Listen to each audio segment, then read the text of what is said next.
తెలుగుదేశం పార్టీలో కార్యకర్తలే మా అధినేత అని నేను చెప్తాను జరిగింది.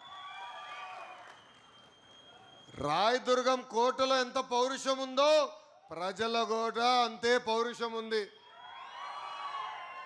ఈరోజు నేను చూసా, అడుగు పెట్టిన దగ్గర నుంచి చూసా, కొంత చర్మం కొంచెం రోడ్డు పైన ఉన్నట్టుంది. మీ ప్రేమ, మీ అభిమానం, పలకరింపు, చెయ్యి లాగే విషయంలో కూడా నేను చూసా. మీ స్టైలే వేరు, మీ పౌరుషమే వేరు.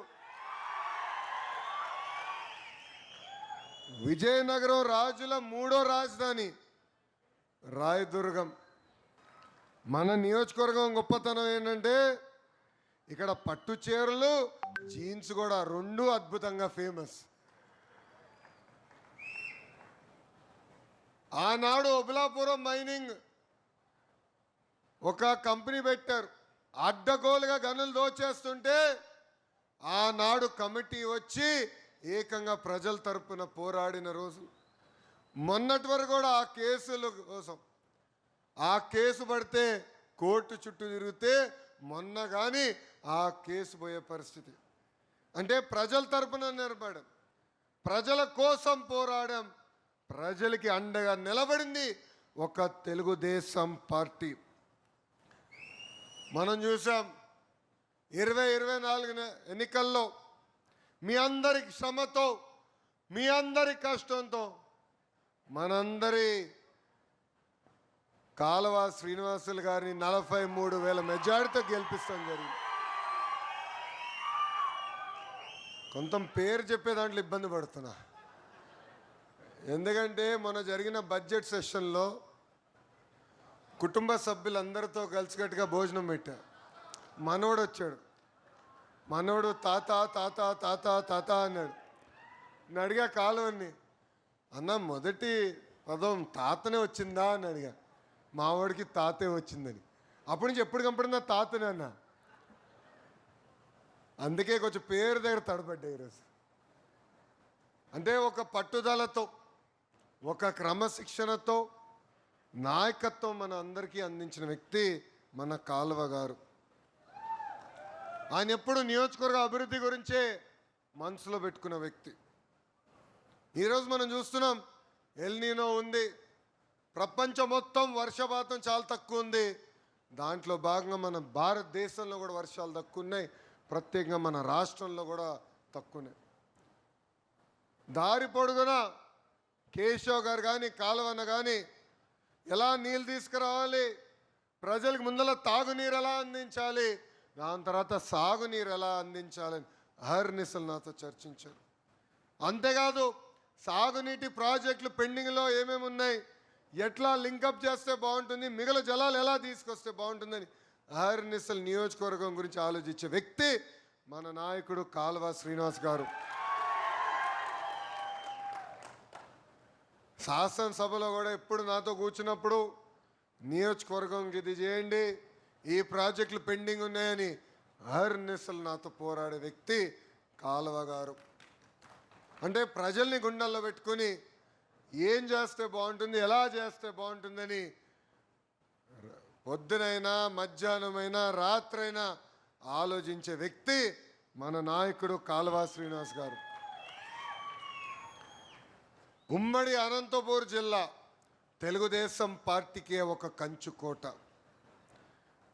మా కుటుంబాన్ని మీరు ఆశీర్వదించారు, దీవించారు. విశ్వవిఖ్యాత నట సార్వభౌమ స్వర్గశ్రీ నందమూరి తారక రామారావు గారికి శాసనసభకు పంపించిన గొప్ప నేల ఉమ్మడి అనంతపూర్ జిల్లా. మా మామ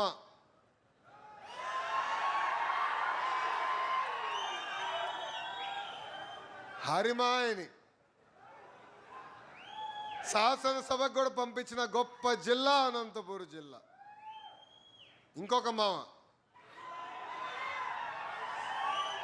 కూతురిచ్చిన మామ. మీ అందరికీ బాలయ్య, నా ఒక్కడికే ముద్దల మావయ్యని కూడా 3 సార్లు శాసనసభకి పంపించిన గొప్ప నేల అనంతపూర్ నేల. సో అది జీవితాంతం మేము గుర్తుపెట్టుకుంటాం. ఆర్నిసలు మీకోసం కష్టపడతాం. ఎంత చేసినా తక్కువని ఈ సభాముఖంగా అనంతపూర్ జిల్లాకి నేను తెలియజేస్తున్నా. 2014 నుంచి 19 వరకు కరువు నేలపై కారులు తయారు చేసే పరిశ్రమ తీసుకొచ్చిన ఘనత ఒక తెలుగుదేశం పార్టీది. ఈరోజు ఏకంగా ఫైటర్ జెట్లు కూడా తయారు చేసే సంస్థలు ఒక అనంతపూర్ జిల్లాకే సొంతమైంది. ఈరోజు నేను వచ్చినప్పుడు కూడా ఒక పక్కన wind energy, solar energy, battery energy storage systems కూడా తీసుకొస్తాం జరిగింది. కేవలం విండ్ మిల్ ఇక్కడ పెడతాం కాదు, ఏకంగా విండ్ మిల్ తయారు చేసే పరిశ్రమలు కూడా అనంతపూర్ జిల్లాకే సొంతం చేస్తాం జరిగింది.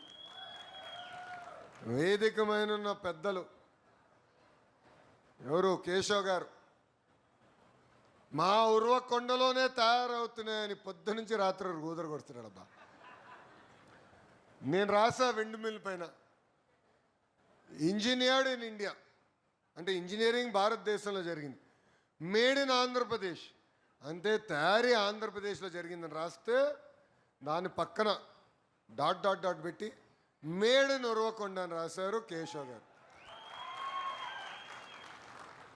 అంటే మన శాసనసభ్యుల్లో ఎలాంటి పోటీ ఉందో ఇదొక ఉదాహరణ. అందరి లక్ష్యం ఒకటే, నియోజకవర్గాలు అభివృద్ధి చెందాలి. నిరుద్యోగ యువకులకి వాళ్ళ నియోజకవర్గాల్లోని ఉద్యోగాలు, ఉపాధి కల్పించే లక్ష్యంతో శాసనసభ్యులందరూ ఈరోజు పనిచేస్తాం జరుగుతుంది. ఇక్కడున్న కార్యకర్తలందరూ ఒక విషయం గమనించమంటున్నారు. గౌరవ ముఖ్యమంత్రి గారు మన పార్టీ జాతీయ అధ్యక్షులు, ఆయన ఏ నియోజకవర్గంకి వెళ్ళినా, ఏ సంక్షేమ అభివృద్ధి కార్యక్రమం ప్రారంభించినా దాని తర్వాత కలిసేది తెలుగుదేశం పార్టీ కార్యకర్తలు.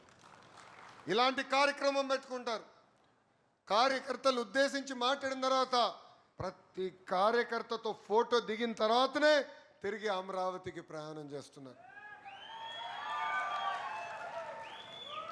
దాని వెనకాల 2025 మహానాడులో మనం ప్రకటించుకున్న 6 శాసనాలు ఒక శాసనం, అదే కార్యకర్త మా అధినేత అని. పార్టీ ఆవిర్భావం రోజు వేదికమైన మన జాతీయ అధ్యక్షుడు గారి పక్కన కష్ట